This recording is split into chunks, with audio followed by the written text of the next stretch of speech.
各位傳媒朋友，早晨。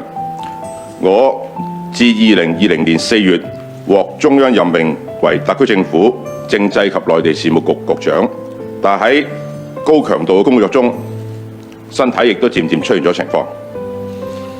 我前列腺癌指數一直都係上升，咁期間亦都做咗唔同嘅檢查、刺穿手術等，亦都有按時食藥，但係情況亦都冇咩改善。經與家人同埋醫生商量後，認為目前最好嘅處理方法係放低工作，減少壓力，調理好身體。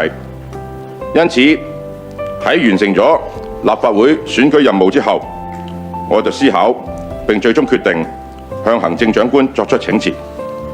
喺呢度，我再次感謝中央、特區政府同埋行政長官多年嚟嘅信任、支持同埋指導，亦都感謝社會各界嘅支持同埋配合。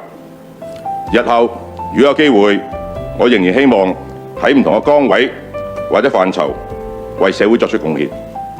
我感謝曾國偉佢喺政府工作同埋所作出嘅貢獻，我亦都理解佢嘅身體狀況。我祝願佢身體健康，一切順利。